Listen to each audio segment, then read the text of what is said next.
또 하나의 쟁점은 과연 북한 김정은 국무위원장을 만날 것인가였습니다. 그러나 이제 모두 발언에서부터 만나지 않을 거다라고 확실하게 이야기를 했어요. 어떻게 해석해야 됩니까? 먼저 트럼프 대통령은 한반도에 오는 계기에 북미 회동을 하고 싶은 열의는 굉장히 강했던 것 같아요. 그리고 열의를 단계적으로 굉장히 수위를 끌어올렸고 마지막에는 굉장히 민감한 사안인 대북 제재 해제 가능성 카드까지 꺼내들었어요. 네. 그런데 그렇게 함에도 불구하고 김정은 위원장이 이것을 국제 정치적인 상황, 그다음에 뭐 북한 준비 상황 여러 가지 고려했겠죠. 그걸 고려했을 때 지금은 받을 수 없다라는 나름의 직접 회신이 아니더라 하더라도 간접적인 어떤 메시지 비슷하게 받았을 가능성이 높아요. 그래서 지금은 이 노력을 여기서는 중단해야겠다. 다만 이러한 노력이 훗날 북미 회담 혹은 회동을 성사시키는데 마중물이 되고 그리고 여건 조성 측면에서 의미가 있었다라는 측면에서 여지를 좀 남겨둔 거라고 봅니다. 그래서 사실은 이제는 회담이 됐든 회동이 됐든 북미 정상 간 만남은 이번에는 그 문이 닫혔다 그렇게 평가할 수 있겠습니다. 이제 트럼프 대통령 방한에 마치 맞춘 듯이 북한이 미사일을 발사했고 오늘 아침에 이제 함대지 순항 미사일 시험 발사했다고 직접 대외 매체를 통해서 발표를 했잖아요. 북한이 보내고 싶어하는 메시지는 뭐라고 해석해야 될까요? 우선 첫 번째는 이번에 그 함대지 전략 순항 미사일은 한마디로 거기에 이제 핵탄두를 탑재할 수 있는 핵무기를 운영할 수 있는 것이고 특히나 지금 북한에서 진수해서 전력화를 위해서 추진하고 있는 신형 구축함에 탑재할 수 있는 거거든요. 그거는 재래식 무기와 핵무기를 통합시킨다고 하는 북한의 병진 정책을 현실화하고 작전화하겠다는 의지를 드러낸 것이거든요. 네. 그 얘기는 뭐냐면 비핵화를 전제로 북미 회동은 안 된다라는 메시지를 준 것이고요. 그리고 핵 보유국 기정사실화 전략을 하는 데 있어서 전 세계가 한국으로 눈이 어떤 쏠린 사이에 그 기회를 활용해서 북한의 핵 보유국 지위를 확실히 공고하겠다. 그래서 그것을 시선을 또 북한으로 전환하겠다. 이런 노림수가 있다고 볼 수 있고요. 다만 이 메시지는 트럼프가 한국에 있을 때 전략 순항 미사일을 발사했다는 점에서 다음에 트럼프가 희망하는 대로 회담이든 회동이든 추진할 때 비핵화라는 게 의제에 포함이 된다면 어떠한 형식으로든 만나지 않을 것이다라는 것을 강하게 순항 미사일을 통해서 메시지를 냈다고 봐야겠죠. 근데 이번이 아니라면 그러면 미국은 언제쯤을 회동 적기로 또는 북한은 언제쯤 만날 수 있을 거라고 판단할 거라고 보세요? 우선 북한 입장에서는 내년 1월에 있을 9차 당대회 때 어떤 식으로든 트럼프 2기 행정부가 출범한 이후에 대미 전략을 어떻게 가져갈 것인지에 대한 방향성을 내놔야 되거든요.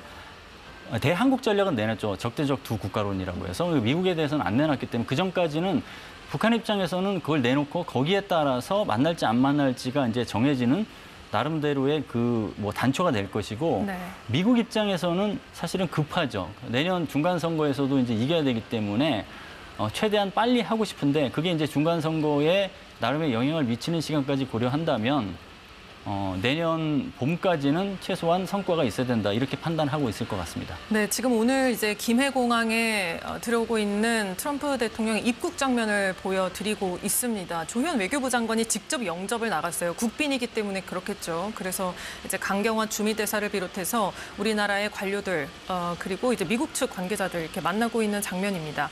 오늘 이제 교수님께서도 굉장히 정상회담의 모두 발언을 관심 있게 지켜보셨을 거라고 생각하는데 이제 핵 추진 잠수함 연료를 공급해달라고 대통령이 직접 이야기를 했어요.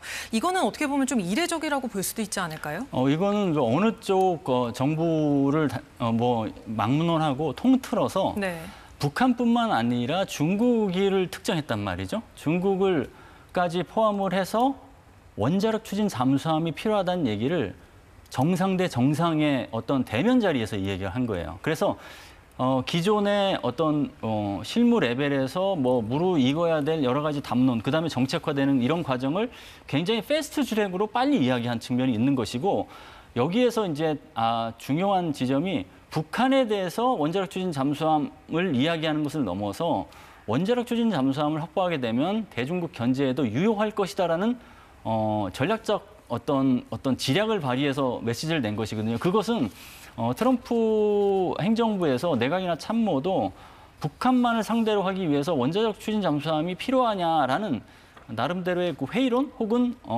무용론 이런 것들이 어느 정도 전문가의 목소리를 통해서 경청했을 가능성이 있어요. 그래서 한반도 전구에서는 북한만을 상대로 원자력 추진 잠수함이 필요하지 않을지 몰라도 왜냐하면 우리나라가 디젤 잠수함이 워낙 우수하기 때문에 디젤 네. 잠수함만으로 장 3급 배치 2 이 정도만으로도 가능하다라는 일부 전문가의 시각이 있었기 때문에 그것뿐만 아니라 중국을 이야기함으로써 결국은 원자력 추진 잠수함이 좀 넓은 해역에서 작전할 것이고 그러면 미국이 생각하고 있는 인도태평양에서 미국이 돌아왔다라는 지정학적 중심 정책에도 도움이 될 것이다.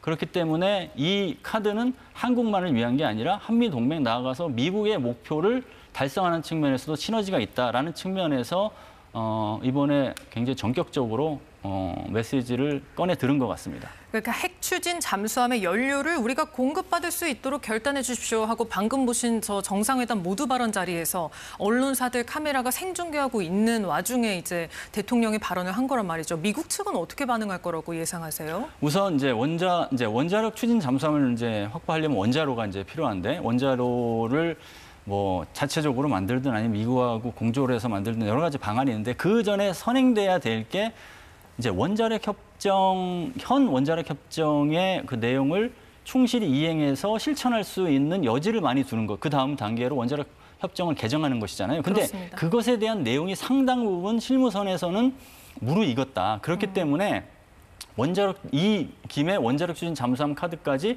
꺼내는 게 유효하겠다. 이런 판단을 했다고 이제 추정해 볼 수 있고요. 사실 네. 원자력 협정 개정 문제가 쉽게 이야기할 수 없는 의제였어요. 근데 거기에서 실무급에서 어느 정도 의견의 일치를 보는 방향으로 됐다고 하면 원자력 추진 잠수함에 공급할 원자로 핵 연료 카드도 충분히 꺼낼 수 있는데 이것을 정상이 꺼냈다는 측면에서 네.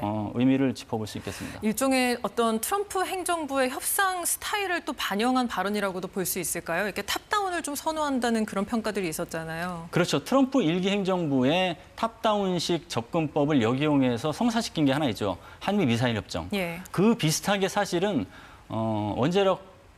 한미 원자력 협정 개정도 사실은 추진할 수 있다라는 나름의 그 목소리와 전문가의 이제 시각이 있었어요. 근데 그런 방향으로 사실은 지금 추진되고 있는 흐름이 지금 목도되고 있는 것 같습니다. 그러면 이때 이제 한 가지 궁금증 또는 질문이 드는 것이 내일 이제 시진핑 중국 국가주석이 방한을 이제 시작하잖아요. 역시 국빈 자격으로 오는 것이고 미중 회담에 이어서 우리와의 정상회담도 이어진단 말이죠. 그 중국과 마주 앉았을 때 오늘 나왔던 이 발언이 어떤 형태로든 영향을 미칠 가능성도 있을까요? 그거는 이제 두 메시지를 어떻게 분리해 내느냐가 이제 중요한 것 같은데 결국은 국익 중심 실용 외교가 내일 한중 정상회담까지 하면서 이제 방향이 드러날 것 같습니다. 이제 국익 중심 실용 외교는 한미 동맹을 근간으로 하되 비유사 입장국은 이웃 국가하고도 이제 설린 외교를 한다라는 개념이잖아요. 근데 중국이 한국에 대해서 가해오는 사실은 안보 위협이라는 게 있어요. 서해 공정이라든가 예. 이런 것들을 고려한다면 분명히 위협은 상쇄를 하되 이웃과는 협력을 할 부분은 협력한다라는 메시지를 내는 측면에서 내일 정상회담을 이제 잘 활용하면 될 것이고 이제 네. 중국에서는 이제 그게 무슨 의미였냐라고 물을 수 있지 않습니까? 따져 물을 수는 예. 있어요, 사실.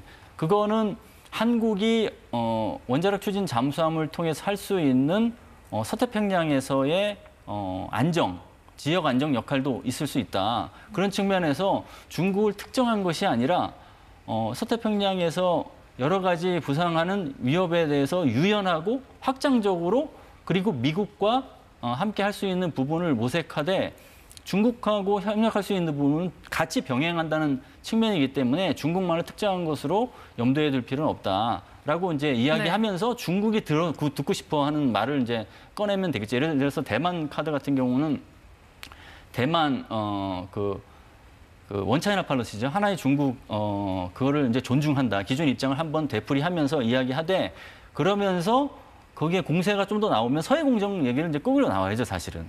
그런 안보 우려부터 차근차근 줄여주는 게 우리가 해야 될 어떤 그 위협 상세의 방책의 높이도 낮춰주는 네. 그런 시너지다. 그렇게 하는 뭐 외교 안보 지략이 필요하겠죠. 알겠습니다.